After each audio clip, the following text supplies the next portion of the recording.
Friends వీళ్ళు మా చెల్లెలు అనమాట, మా పిన్ని వాళ్ళ కూతుర్లు. సో సొంత చెల్లెలు గారు, కానీ సొంత చెల్లెల కంటే ఎక్కువ అనమాట. సో చిన్నప్పటి నుంచి అన్న అన్న అంటే చుట్టూ మస్తు నాతో ఆడుకుంటారు, అంటే నన్ను ఆట పట్టిస్తారు అనమాట. సో చాలా మంచి పిల్లలు, ఇద్దరు బాగా చదువుకుంటారు కూడా. సో వీళ్ళు రాఖీ పండగ కదా, సో వేరే విలేజ్ యాక్చువల్లీ పాపం. సో రాఖీ కట్టనికి మాత్రమే ఇంటికి వచ్చారు. సో నేను చాలా హ్యాపీగా ఉన్నా.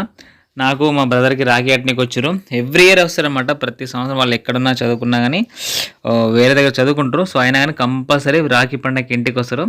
సో ఇంటికి వచ్చేసి నాకు, మా తమ్ముడు సురేష్కి ఇద్దరికి రాఖీ ఆడతారనమాట.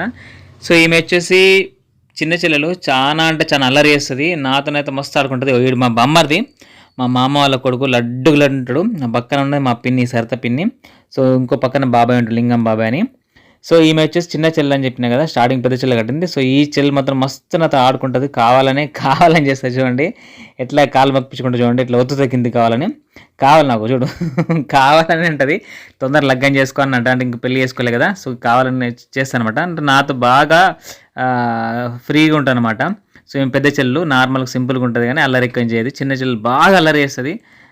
నా మీద పంచలేయడం అంటే మస్తు ఇష్టం అనమాట. అట్లా చేస్తుంది, ఎప్పుడు చూసినా నాతో ఆడుకుంటూ ఉంటుంది. ఇక రాఖీ అడ్డం అయిపోయింది. సో రాఖీ అడ్డం అయిపోయిన తర్వాత ఫొటోస్ తీసుకున్నా, ఇద్దరు మంచిగా కూర్చొని. సో ఫొటోస్ తీసుకున్న తర్వాత అన్నం తినేసాం అనమాట. రాఖీ పండగ అట్లా గడిచిపోయింది. మీ అందరికీ